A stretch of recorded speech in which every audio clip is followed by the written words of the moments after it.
E a partida entre Flamengo e Red Bull Bragantino foi condicionada por uma expulsão logo no início da partida, o que interfere um pouco na análise de todo o resto do jogo, né? Uma vez que é uma mudança de contexto que acaba permeando, inclusive, as decisões dos treinadores e dos jogadores de cada equipe.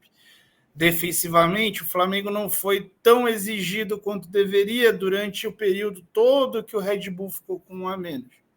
Ofensivamente, pôde ter um homem a mais ali, uma preocupação a menos do que em outros jogos. E isso possibilitou alguns testes que Dorival vem fazendo, que Dorival pôde fazer, e que a gente já tinha antecipado que poderiam ser possíveis, né? A gente vem falando desde de muito tempo atrás mesmo.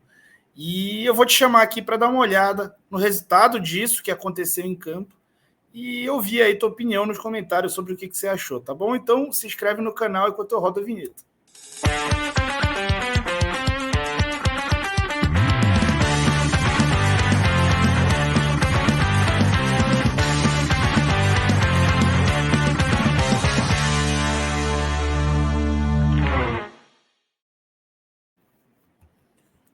Bora lá.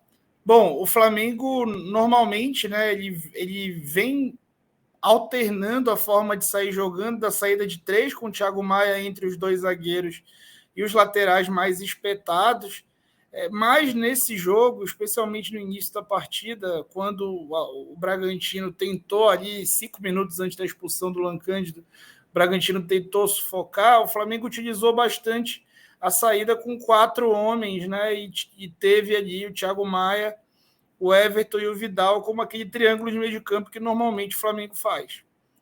Porém, uma mudança muito clara que a equipe tem quando o Felipe Luiz não está em campo e o Ayrton Lucas é quem está, é o fato de existir um jogador para ocupar ofensivamente, especialmente nas transições, o lado esquerdo do campo.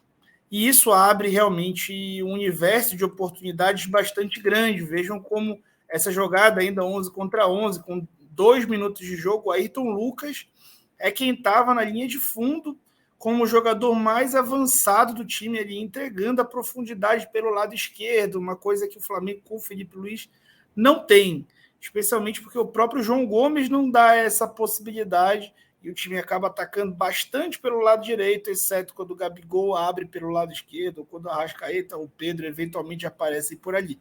Mas é um espaço do campo menos ocupado, especialmente na finalização das jogadas. E aí o Ayrton Lucas, na fase final do campo, cruzando para trás. E aí a transição, o Red Bull recupera a bola, e na transição, o Rodinei com maiores obrigações defensivas. E ele formando essa linha de 3 que o Flamengo mantém para defender contra-golpes, enquanto o Ayrton Lucas executava a recomposição. E aí, ao fim da jogada, o Ayrton Lucas executa a recomposição e fica a linha de 4, o Flamengo retoma a bola ainda no meio de campo. Aqui um exemplo disso. Pelo lado direito, o Rodinei está um pouco mais preso, porque o Gabriel naturalmente abre por ali em transições. O Everton Ribeiro está centralizado para fazer o jogo por dentro, normalmente, como a formação prevê. E do lado esquerdo, o Vidal não está na frente do Ayrton. Pelo contrário, ele está aqui atrás, junto com o Thiago Maia, que não aparece nem no vídeo. E quem se projeta é o Ayrton, que tem espaço para se projetar, uma vez que o Gabriel está lá brecando o espaço de projeção do Rodinei, não tem um Gabriel aqui do outro lado, tá? Eu vou pausar aqui rapidinho, pedir para você deixar o teu like aí para a gente continuar crescendo o canal. E aí, voltando aqui, no segundo tempo, o Flamengo coloca com um homem a mais e ali ainda estava vencendo, saiu um pênalti infantil até do Vidal logo no início do segundo tempo.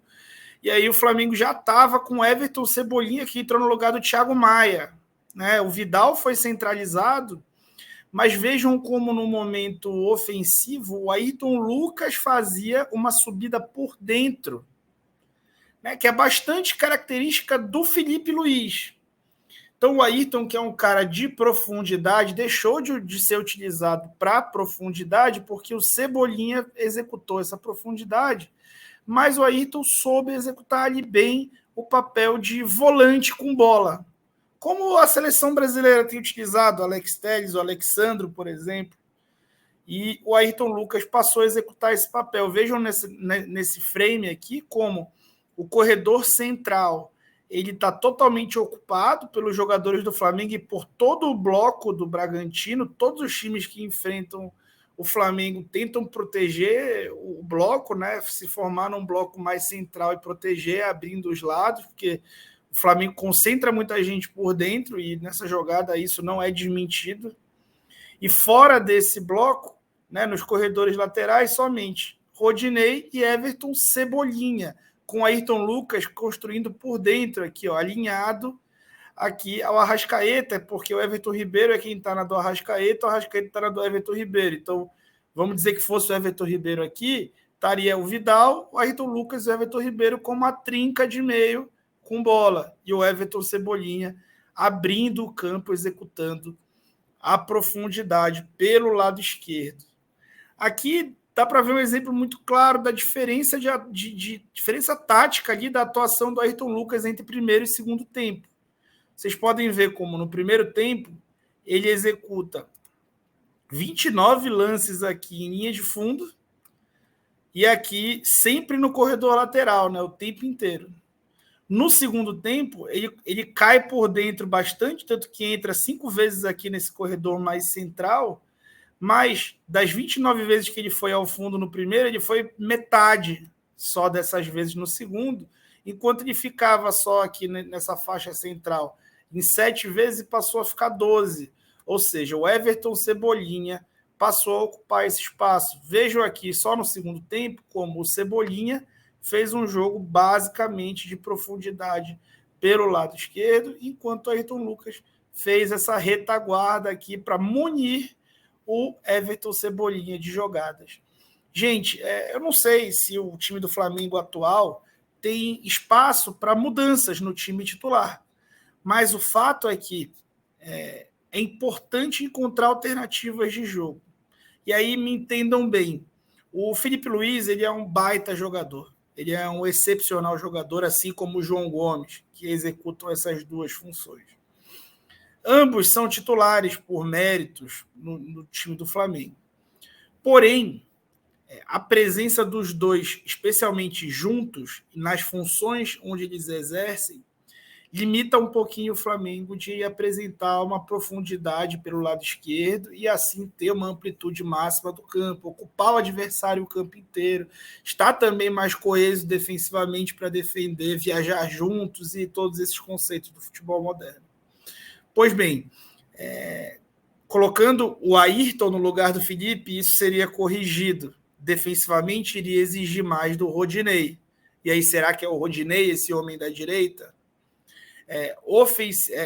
Da mesma forma como eventualmente uma saída do João Gomes ou uma saída do Thiago Maia com o recuo do João Gomes e a utilização do Everton Cebolinha, talvez não seja uma meritocracia técnica, mas taticamente também apresentaria uma evolução ofensiva que defensivamente precisaria também se justificar. Então, um enfoque que eu trouxe para vocês, pode ser algo utilizado durante partidas que o Flamengo ainda não tem alcançado o resultado, e isso pode sim ser algo utilizado pelo Dorival Júnior. Então, achei interessante trazer para vocês aqui as evoluções nesse sentido, que, na minha opinião, são sim evoluções e sinais de que o treinador talvez esteja identificando esse gap. Tá bom? Essa semana eu já começo a trazer material sobre o Corinthians, vou fazer um extenso pré-jogo sobre essas finais, vários vídeos, esmiuçando no detalhe o Corinthians. Essa última semana fui feliz novamente na análise que eu fiz sobre o Independiente Del Valle. Um grande colega meu me reconheceu, inclusive, falando, você antecipou o segundo gol dos caras. Sim, já tinha acontecido no jogo contra o Palmeiras, na final da Libertadores, entre Flamengo e Palmeiras, que eu havia antecipado a forma como o Palmeiras atacaria o Flamengo. Então, a gente vai fazer uma cobertura nesse nível para Corinthians e Flamengo, Flamengo e Corinthians, final da Copa do Brasil e depois da Libertadores também, depois da Copa do Mundo também. Então te inscreve aí que tem muita coisa por vir aqui no canal, tá bom? Muito, muito obrigado. Eu fui.